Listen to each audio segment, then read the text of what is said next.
প্রথমেই যে খবরে চোখ রাখবো, শহরে সিবিআই তল্লাশি অভিযান, ব্যাংক জালিয়াতি ও কয়েক কোটি টাকা তছরূপ মামলা, 5টি জায়গায় চিরুনি তল্লাশি কেন্দ্রীয় গোয়েন্দা সংস্থার। সম্প্রতি ইডি অভিযানের কথা মাথায় রেখে বাড়তি নিরাপত্তা, তদন্তকারী সংস্থার সঙ্গে বাহিনীর সংখ্যা বাড়ানো হয়েছে।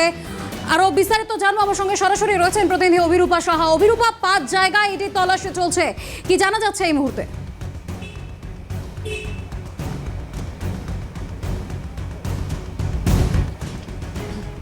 দেখো, আজ সকাল 7:45 নাগাদ সিজিও কমপ্লেক্স থেকে সিবিআইয়ের একটি টিম বেরোয় এবং বেরিয়ে তারা পৌঁছন আলিপুরের যে নিউ রোড রয়েছে সেই নিউ রোডের একটি আবাসনে। তুমি দেখতে পাচ্ছ সেই ছবি আমার চিত্রসাংবাদিক প্রসন্ন নস্কর দেখাচ্ছে।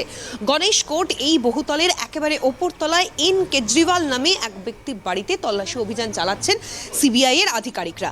মূলত রাষ্ট্রায়ত্ত ব্যাংক প্রতারণার মামলায়, কলকাতায় রেজিস্টার্ড করা একটি মামলায় এই তল্লাশি অভিযান চলছে এবং একেবারে বহুতলের বাইরে কেন্দ্রীয় বাহিনীর জওয়ানদের মোতায়েন করা হয়েছে যে কোনো রকম অপ্রীতিকর পরিস্থিতি এড়ানোর জন্য। তোমাকে দেখাচ্ছি সেই ছবি আমার চিত্রসাংবাদিক প্রসন্ন নস্কর। বহুতলের ভিতরে যেমন কেন্দ্রীয় বাহিনীর জওয়ানদের রাখা হয়েছে, ঠিক তেমনই বহুতলের বাইরেও সশস্ত্র কেন্দ্রীয় বাহিনীর আধিকারিকদের জওয়ানদের মোতায়েন করা হয়েছে। একেবারে আবাসনের ডান দিক এবং বাদিক সমস্ত জায়গায় ছবিটা কিন্তু একই রকম। তার কারণ হচ্ছে, গত সপ্তাহে ইডির তল্লাশি অভিযান চলাকালীন যে অপ্রীতিকর ঘটনার সম্মুখীন হতে হয়েছিল তদন্তকারী আধিকারিকদের, তারপরই কেন্দ্রীয় এই তদন্তকারী সংস্থার যারা আধিকারিক রয়েছেন তাদের নিরাপত্তার স্বার্থে অতিরিক্ত বাহিনী মোতায়েন করা হয়েছে। যে সমস্ত জায়গায় এই তল্লাশি অভিযান চলবে সেই জায়গার প্রেমাইসেস অর্থাৎ ভিতর এবং বাইরে উভয় দিক থেকেই ইতিমধ্যেই এই তল্লাশি অভিযান চালানো হচ্ছে। সিবিআইয়ের প্রায় 5 থেকে 6 জন আধিকারিক তারা এসে পৌঁছেছেন এন কেজরিওয়াল নামের এক ব্যক্তির বাড়িতে। এই তল্লাশি অভিযান চলছে। মূলত সিবিআই সূত্রে যেটা খবর, যে কোটি কোটি টাকা তছরূপ এবং ব্যাংক প্রতারণার মামলায় এই তল্লাশি অভিযান। একদিকে যেমন আলিপুরের এই বিলাসবহুল আবাসনে তল্লাশি অভিযান চলছে, ছবিটা দেখাচ্ছে আমার চিত্র সাংবাদিক, অন্যদিকে নিউ টাউনেরও বেশ কিছু জায়গায় তল্লাশি অভিযান চালানো হচ্ছে।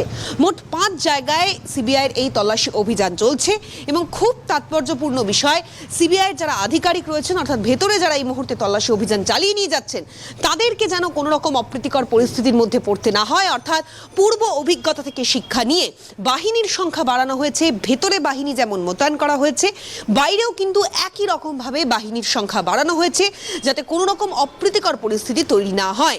ফলে গত সপ্তাহের ঘটনার পরিপ্রেক্ষিতে কেন্দ্রীয় তদন্তকারী সংস্থার এজেন্সির নিরাপত্তার কথা মাথায় রেখে আটোসাটো এই কেন্দ্রীয় বাহিনীর জওয়ানদের মোতায়েন করা হয়েছে একেবারে কমপ্লেক্সের ভিতরে এবং বাইরে।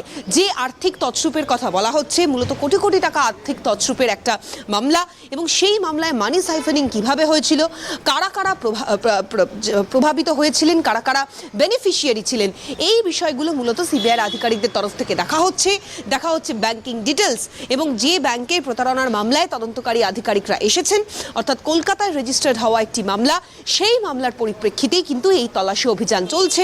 এমনটাই খবর সিবিআই সূত্রে। বৃষ্টি, একদমই বেশ, তুমি পরিস্থিতির দিকে নজর রাখো অভিরূপা, অনেক ধন্যবাদ তোমায়।